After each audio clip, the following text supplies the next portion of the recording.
안녕하세요. 5월 달이 되었습니다. 여러분의 가정에 하나님의 귀한 은혜가 함께하기를 간절히 바랍니다. 5월 1일 수요일 오직 그리스도 오직 은혜. 생각할 문제, 어떻게 구원에 이르는가? 루트가 전한 구원의 기별은 어떤 영향을 미치는가? 오늘 우리에게 주는 교훈은 무엇인가? 인간이 어떻게 구원에 이를 수 있을까요?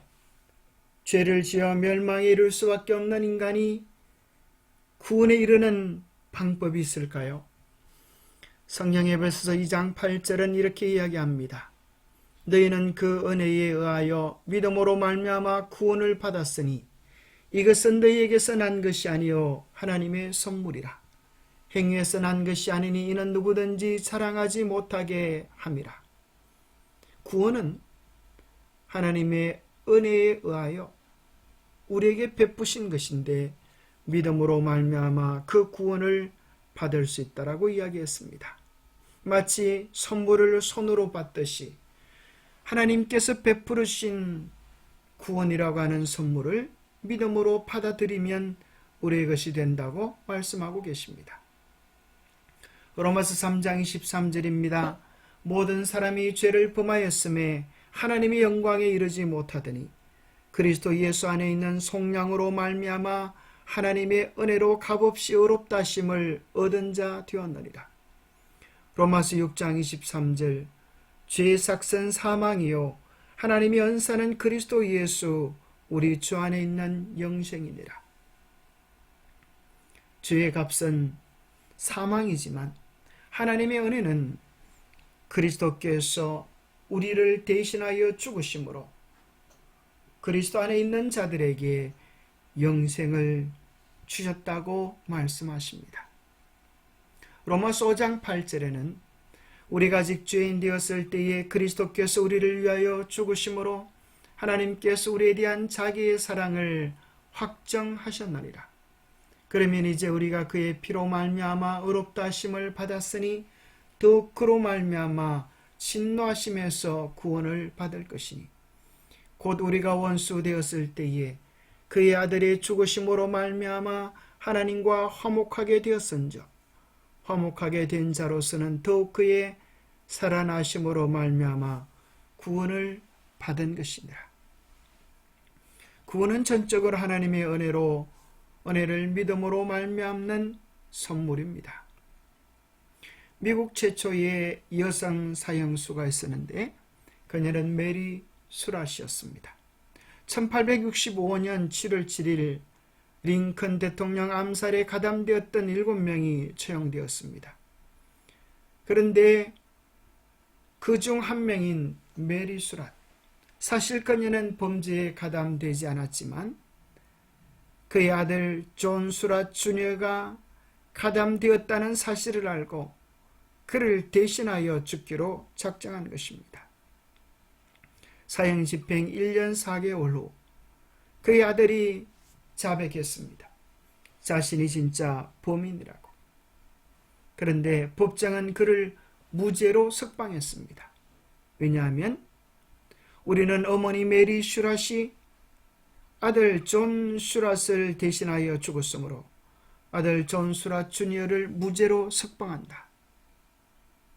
비록 죽을 죄를 저질렀지만 그의 어머니가 그의 죄를 대신했으므로 아들은 무죄로 인정받았듯이 우리가 죽을 수밖에 없는 죄인이지만 예수 그리스도께서 우리의 죄를 대신하여 죽으셨으므로 그 사실을 인정하고 받아들이는 우리 모두는 무죄로 석방되어지는 구원의 은혜를 누리게 된 것입니다.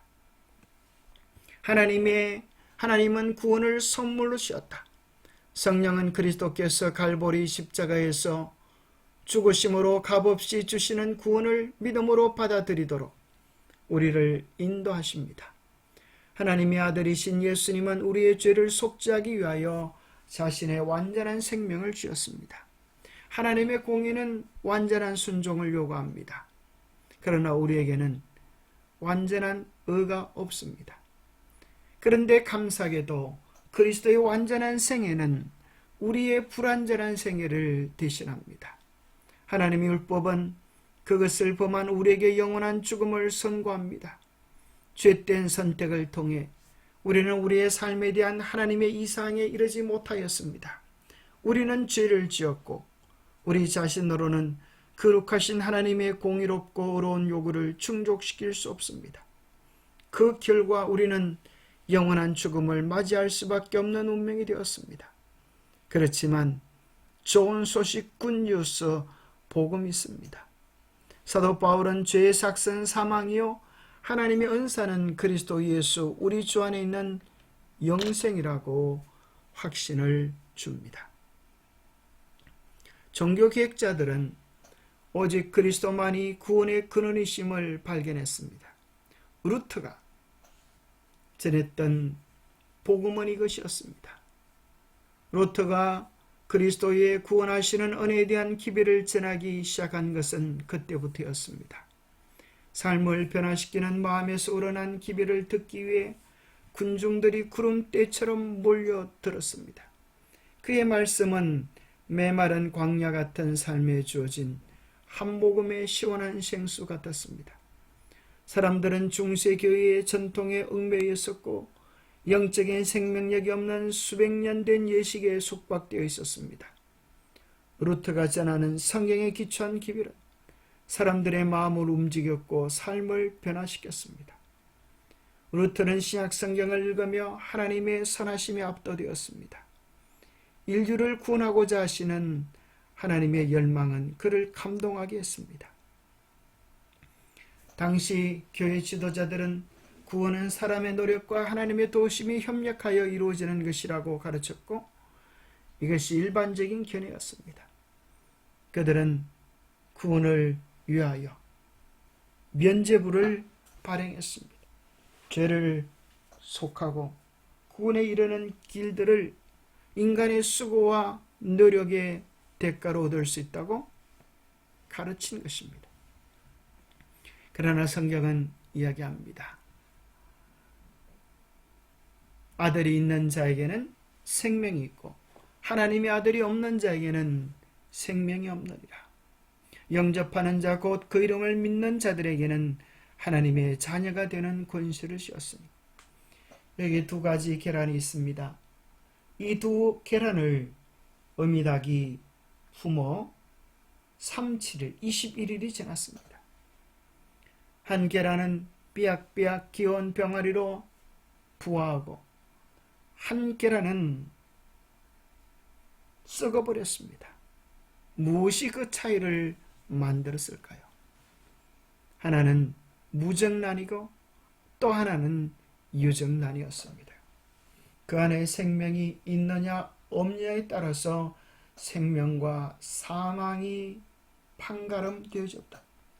우리 안에 생명이신 예수 그리스도를 개인의 구주로 모셨느냐 그렇지 않느냐가 우리의 영생과 영멸을 결정하는 중대한 관건이 될 것입니다.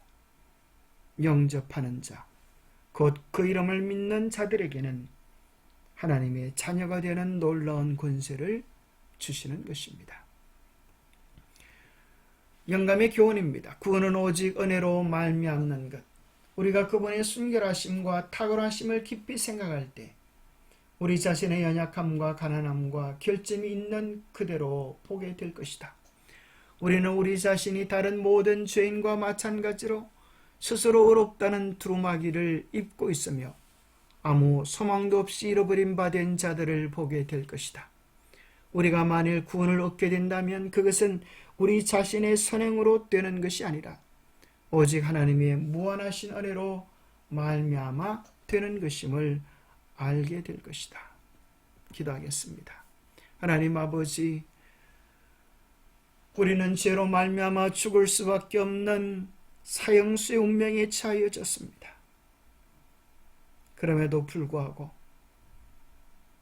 어려우신 하나님의 아들 예수 그리스도가 이 땅에 오셔서 우리의 죄를 대신하여 십자가에 못 박히시고 우리에게 살 생명의 길, 구원의 길을 열어주셨음을 인하여 감사합니다.